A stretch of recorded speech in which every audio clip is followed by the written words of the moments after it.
Breaking news po mga kababayan, ICC PRRD. Mukhang may good news na mapapalundag po si Kitty Duterte at Sara Duterte dito. Tila nahihirapan itong kampo ni Attorney Conti na ipagpatuloy ang paglilitis kay PRRD. Mga kababayan yan, ICC Assistant to Counsel, Attorney Cristina Conti. Bakit kaya? Di ba mga kababayan? Bakit pa magpapa-counsel ito? Di ba kailangan pa daw niya ng ICC assistant? Tila nahihirapan itong si Attorney Conti na itong panggagatas nila kay PRRD mga kababayan ay pamumulitika. Gaya din ng ginagawa ng mga politiko na balimbing sa Pilipinas, yung gusto nilang mapabagsak si Sara Duterte sa impeachment. Lalong-lalo na itong si Sharon Cuneta na binaligtad yung sitwasyon na binabastos si Sara Duterte sa kanyang party-party. Na sinabi niya nagkamali daw si BBM ng pagpili ng Vice President. Parang sinasabi niya nagkamali ang mga botante na itandem kay BBM itong si Sara. Ito ang sinabi ni Sharon Cubeta. Yan kasi ang tawag sa kanya, mga kababayan. Dahil binabasto si Sara Duterte, ngayon po binalikan ng mga milyon-milyon, 97 million na supporter ni Tatay Digong. Tignan nyo, ang ginawa nila kay PRRD. Winawalang yan nila. Ngayon po mga kababayan, may bigwas si Sara Duterte. 2028, humanda kayo. Lalong-lalo na kay Trillanes. Takot na. So ngayon mga kababayan, ay binabas itong si Sharon Cubeta. So ngayon po, itong si Attorney Conti nalulungkot. Bakit kayo yung mukha niya nalulungkot mga kababayan? Nako, magandang sinyales ito kasi si Tatay Digong mapapawalang sala. Totoo kaya mga kababayan? Mapapawalang sala na si Tatay Digong? Mayayari na si Attorney Conti. Takot na. Kailangan pa ng ICC assistant dito. Hala ka. Ituloy natin ito mga kababayan. Ito na po ang ICC PRRD na palundag. Yung asawa ni Tatay Digong, yung original, saka yung yung isang asawa niya, si Abansenya. Yari na ang mga dilawan, bangagista, tangalista dito. Ituloy na natin ito. Hindi na natin patatagalin pa. Ito na. And how is the morale of victims so far? We are just a few days away from the confirmation process itself, and yet we still have a lot of moving parts as of this point. They were confused briefly. So yesterday when we raised this, they said, "Why are things not going as planned? Are we losing representation?" But we have had to assure them, and until today, I think we have until today to tomorrow is Saturday, so there have been scheduled meetings already with the victims. There will be assurances and there will be updates as regards the hearing. Okay, tahan nyo mga kababayan, yung plano nila, hindi according sa kanilang plano. Mukhang naninilikado. Mukhang bistado yung mga planta na planted na mga testigo. Halaka, yari na mga kababayan ko. Ituloy natin. From our point of view, the Duterte Panagutin Network is assured and confident that we will proceed with the hearing on February 23rd with representation for the victims. We are preparing for all eventualities, but certainly on the part of the victims, because the victims will have a time and opportunity to speak, opening statements, arguments, and closing statements. We are coordinating with the relevant personalities as to how the sentiments of the victims will be conveyed to the court during that time. And how many victims are expected to actually appear and speak before the pre-trial chamber on February 23? Many have expressed interest, but I guess it would also depend on the seats. So there are very limited seats, and unlike, well, I would say even that the court would look like how we have it in the Philippines, where there are pews. So bangko lang yan, sama-sama po yan. Alam nyo ba mga kababayan, para sa mga hindi nakakaalam, yung isa pong ICC pumanaw na, yung isang judges ng ICC na kasama po sa lumilitis kay Tatay Digong kinarma. Binawian po ng buhay. Na-stroke yata ito, ewan ko mga kababayan, basta bali-balita. Isa pong hukom ng ICC sumakabilang buhay na, nauna pa kay PRRD. Ibig sabihin na karma. Yan po ang bali-balita mga kababayan, okay? Tuloy pa natin ito. And so there's an added apprehension on the part of victims attending that within the same room, they could be with the Duterte family.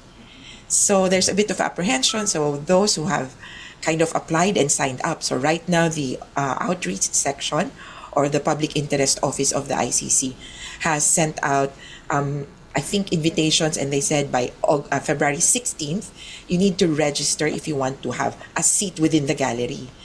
O mga kababayan, alam nyo ba, mga kababayan, yung mga biktima ng EJK, ginawan po ni Risa Hontiveros ng museum.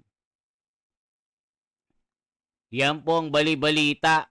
Pero yung mga biktima, ng kanilang mga biktima, mga kababayan, ito mga sinasabi nila na EJK victim dahil po sa pamamalakad ng kamay na bakal ni Tatay Digong ay ginawan po ng memorabilia na isang, basta, parang ano ito, may exhibit room yata ito, o isang, basta parang, di ba yung mga, may mga antique, mga exhibit, memorabilia. Basta ginastusan nila ito mga kababayan. Ginawa nila ng malaking bahay yata ito na pwede mong dalawin daw ito. Mga kababayan, basta ginawa nila, ginastusan nila yung mga nabiktima daw ng EJK ito. Alaala daw ito ng kanilang kabayanihan. Halaka. Mga kababayan, bayani ba yun? Yung tinamaan ng mga kamay na bakal ni Tatay Digong, mga bayani ba ito mga kababayan? Bali-balita nga mga kababayan Kahit hindi naman biktima ng EJK, nandyan. Viral po yan sa social media. Mga kababayan ko. Kaya itong mga peke na EJK victim ko na naghahanap daw ng hustisya, ng kasagutan ng ginawa ni Tatay Digong. Diba? Tuwan-tuwa pa yung mga magulang ko, Pero nang iniimbestigahan, mga kababayan, wala pa si Tatay Digong. Yung mga biktimang ito ay hindi naman pala biktima ng EJK. May kaso ng pagnanakaw. Diba? May mga kaso ng kung ano-ano.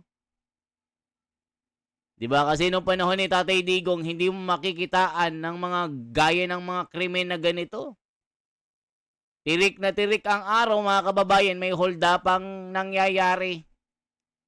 May nag-aaway sa kalsada. May hinahablot ang pitaka. May inaagaw ang kwintas. May inaagaw ang hikaw. Ultimo brief na bago at panty nahahablot na. Dahil po sa nangyayari ngayon, mga kababayan, yan po ang sumasambulat na balita sa social media. Sasabihin ng Anticlear, mga kababayan, pinagdadasal niya na isang katulad ni BBM daw ang pumalit. Kay, ano sabi ni Anticlear, isang BBM sana muli ang maging presidente ng Pilipinas itong darating na 2028. Nako po, Anticlear, wag na. Sawang-sawa na ang taong bayan. Yan ang sabi ng mga komento. Ayaw na namin mabudol. Ayaw na namin ng 20 pesos sa bigas sa pinapangako. Pagkatapos wala, aasa lang ang mga Pilipino. Yung pangako niya na may makukulong na malaking isda dahil sa korupsyon. Huwag na po, Ate Claire. Sawang-sawa na ang taong bayan. Ang kailangan ng taong bayan, ang kailangan ng Pilipinas, yung kamay na bakal na parang Tatay Digong. Si Sara Duterte, kamay na bakal. Yari lahat kayo. Yan ang sabi ng mga komento. Tuloy pa natin. But now there's apprehensions when we've been saying, well, we will be there all together with the defense supporters, with members of NGOs, with states, parties, their representatives. How would you feel about that? So a little bit of push and pull, but certainly I think we will know by February 16th who will have seats in the gallery inside the courtroom and who would probably be outside of the court. And how many witnesses does your camp intend to present so far? There has been no final announcement as to that, whether for the prosecution, defense, or the victims. But again, the camps can present witnesses, but because of the time. So originally, the prosecution intended to present 2 witnesses viva voce in person, but their time limit has been, the time allocation has been shortened to give way to longer time frames for the defense. So I don't know if the prosecution will be able to present witnesses, but in any case, they have been allowed by a prior order of the court, April 17th, 2025. That was in preparation for the September trial. They had been allowed to present at least 2. Isipin nyo mga kababayan, dadalawa na lang. Nung nakaraan, marami yan nagsiatrasan mga kababayan dahil hindi naman matibay ang kanilang ebidensya. Yung mga gawa-gawa nila mga ebidensya, mga kababayan, napurnada. Yung mga plano nila hindi sumasang-ayon sa kanila ngayon mga kababayan. Si Sara Duterte napalundag dito Alam nyo ba ang kanyang sagot? Meron siyang in-interview kasi siya ng reporter. Ano daw plano ni Sara Duterte sa Pangulo sa 2028? Sinabi niya, may Pilipinas pa ba? Sinagot ang reporter, may Pilipinas pa ba sa 2028? Bagsak ng ekonomiya. Saksakan ng korap ang gobyerno. Hala ka, mga kababayan ko, yari na. Anong sinasabi ng mga komento dito? Tignan nyo ha. Nako, 2 witness na lang. Kawawa naman kayo. Tingnan nyo, kawawa. Evil sin on their faces who pretends to be defend. Hala ka, yari. It will push through why they spend billions of pesos on that already. Sabi ni Aymar Lady Jockey. Konti ilan kaya mawawala to, biglang yaman din sa administrasyong ito biglang yaman si Atty. Conti, hala ka. Sabi ni Shipu Carrian. Taranta na kayo dahil aatras pa rin sa survey anak niya. Hala ka. Tumataas pa rin sa survey ang anak ni PRRD. Hala ka. Lalang 4103. Mangga tulisan ang sabungero kampihan ni Conti. Hala ka. Saan kaya binenta ng Bangko Sentral yung ginto? First time kung marinig na magbenta ng ginto ang Pilipinas or BSP sa panahon na mababa pa ang value pagkatapos ng bentahan. Tumaas yung presyo, wow kilos mga galawang kawatan. Talaga, hindi naman lang pinaliwanag kung bakit nagbenta ang BSP ng ginto sa panahon ni Marcos. Puro kababalaghan ang nagaganap sa gobyerno, hindi pa nabusog sa flood control. Sabi ni Secret Sauce 2278. Good luck sa 2028, Conti. Humanda-handa ka na. Mag-al sa balutang ka na dahil pati ikaw malalagot sa kamay na bakal. Lahat na ng bastos kay Tatay Digong, humanda kayo. Conti, ubos na pera ng taxpayers. Konting hiya naman. Robert Tan, S3M. Justice for all the victims of crimes against humanity in the Philippines. ICC will prevail. Nako, mga tangalista. Iiyak na kayo. Itong mukha ni Conti, ito yung nagprepresent kung gaano kahina at walang kwenta ang gobyerno ngayon ng Pilipinas. Biktima, gusto ko, adik yung mga kawatan. Hindi na kami interesado sa balitang yan. Nais namin malaman kung ano ang resulta sa blood control scandal, sabi ni Jose or Ojer Kahilig 8967. Naku po mga kababayan ko. Yan po ang mga komento ngayon. Kaya mga kababayan ko, anong masasabi nyo dito? All right, and we will have to leave it at that at this point because we are running out of time. But thank you so much for making time for us this morning. Okay, mga kababayan. Ano nang masasabi nyo dito kay Tatay Digong?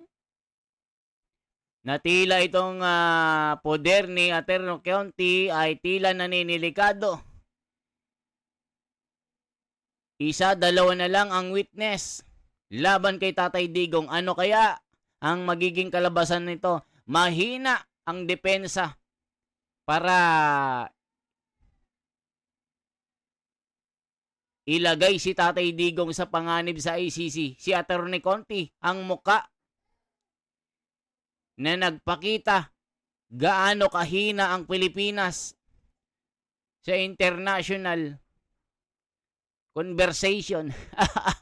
Mga kababayan ko, okay, this is the Wonders Philippines. Sana po i-like, i-share at i-subscribe ang ating YouTube channel. Ipanalangin po natin na si Tatay Digong ay makauwi, mabigyan ng hustisya.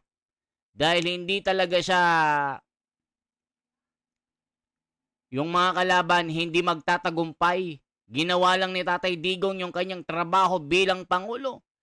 Ang kanyang responsibilidad ay ginampanan lamang para patinuin ang mga Pilipino. Itong sinasabi nila na EJK victim, ito, yung mga siraulo na banatan ni Tatay Digong nung panahon niya. Kamay na bakal. Kaya yung panahon ni Tatay Digong, matitino ang mga Pilipino. Milyon-milyon ang sumuko sa mga kapulisan. Milyon-milyon ang nagparehab. Pero ngayon mga kababayan, ultimo daga. Ultimo pusa na pasuray-suray sa kalsada nakatira. Mga kababayan, yan po ang nangyayari ngayon sa totoo lang. Sa dami ng kawatan at nagnanakaw sa gobyerno, ang flood control na ito hanggang ngayon, nakatanga ang taong bayan na nag-aantay. Ano na ba talaga? Tito Soto Ping Lacson, ano na? Anong ginawa nyo? Mula nung inagaw nyo ang liderato kay Marcoleta at Chis Escudero, wala nang nangyari. Naging bulagaan na ang sistema. Yan ang sabi ng mga komento na hindi naniniwala sa ginagawa ng dalawang ito. Mga kababayan ko, mabuhay. Sana po i-share, i-like, i-subscribe ang ating YouTube channel. Salamat po sa inyong suporta.